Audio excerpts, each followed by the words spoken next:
eu gostaria de dizer para você o seguinte, que não tem estoque de proteína para você utilizar no organismo. Toda a proteína que a gente precisa sempre é fornecida pela alimentação que você come. Então você tem que ter proteína nas todas as refeições que você faz. No café da manhã, no almoço e no jantar. Entendeu? Então se você toma um cafezinho da manhã com pãozinho com manteiga, né? Passa um pouquinho de manteiga e toma um cafezinho, tá faltando proteína. Entendeu? Então, se você é bom você colocar, por exemplo, um ovo ou um pedaço de queijo, alguma coisa adicional assim que tenha proteína, tá? Então, aí mesma coisa em relação ao almoço e em relação ao jantar. Sempre tem que ter uma proteínazinha ali associada para que vocês possam ter o fornecimento adequado das proteínas, porque não tem estoque, né? Até o açúcar, a glicose, tem estoque através do glicogênio. A gordura tem estoque à vontade, né, no tecido gorduroso, mas a proteína não, tá? Quando tem carência de proteína, o organismo lança a mão de tirar essa proteína, sabe da onde? Do músculo. Então, por isso que a pessoa perde músculo. Fica perdendo músculo porque não está comendo muita proteína, aí começa a ser utilizado o músculo para fornecer as proteínas adequadas para as funções orgânicas. Então, por isso que tem que ter o cuidado de você ter uma ingesta adequada de proteínas. E sempre é bom associar os dois tipos de proteínas, animal com vegetal. E até o finalzinho dessa nossa conversa, eu vou dar qual é o equilíbrio ideal para vocês utilizarem em relação a esses dois tipos de proteínas que são super importantes para a nossa saúde, para a nossa... Principalmente, a gente pode esquecer das funções cerebrais, do DNA, tudo tem composição de aminoácidos que vão estar integrados nesse processo aí.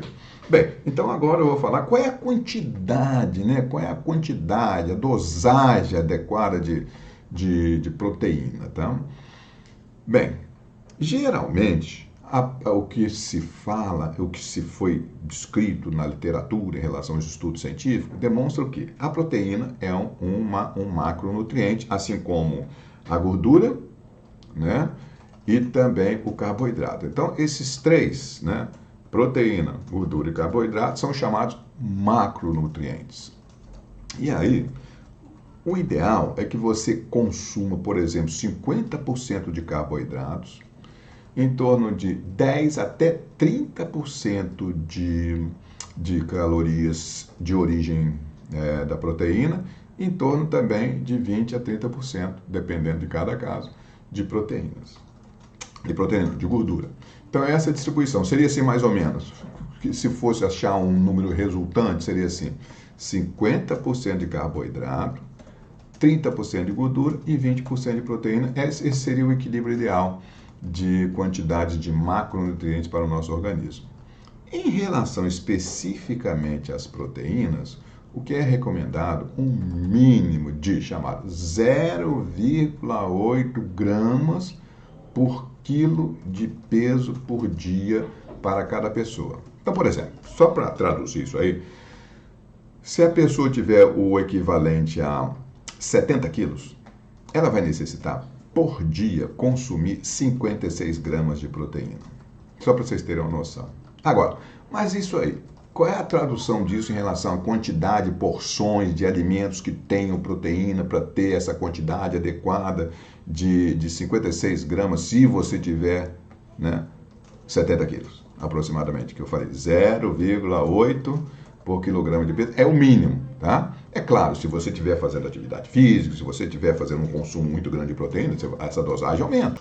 Mas, por exemplo, para vocês terem noção da quantidade de proteína para o alimento, vamos botar assim, por exemplo, um filezinho de peito de frango, bem temperadinho, gostosinho, ali que você faça na chapa, que não coloque muita gordura e tal, essas coisas todas.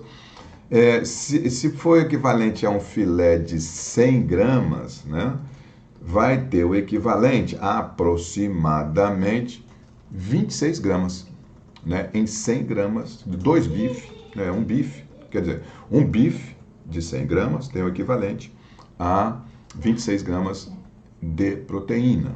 Lembre-se que você precisa de, no mínimo, 56 gramas. Então, se você comer 2 bifes desses, já vai dar suprimento da necessidade diária. É claro que você não vai comer só isso. Geralmente você come outros alimentos, né, como vegetais, que tenham também essas proteínas, e aí então você acaba comendo uma quantidade adequada de proteínas por dia, tá? Agora, se você fizer churrasco todo dia, você vai comer uma quantidade muito exagerada de proteína, e isso não é recomendável também. Comer muita proteína também não é legal.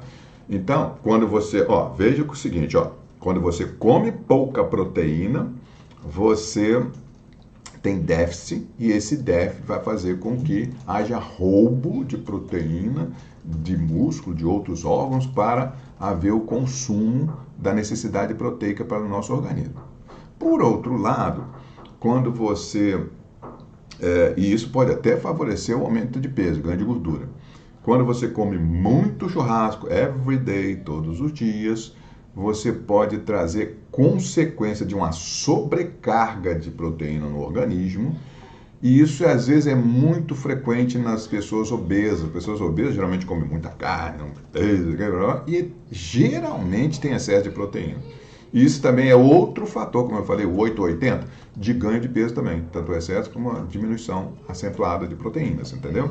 Então, essa sobrecarga de proteína, você comendo churrasco todo dia, comendo a quantidade, também não é legal, porque vai sobrecarregar também os chamados rins. Então pode dar problema renal, principalmente a formação de cálculos, quem tem tendência, aumenta o risco de doença cardiovascular, que é outro fator também que ocorre nas pessoas que comem excesso de proteína. E, incrível, anota aí, pode dar problemas de fígado e também, além de aumentar o peso, osteoporose, osteopenia, principalmente nas mulheres.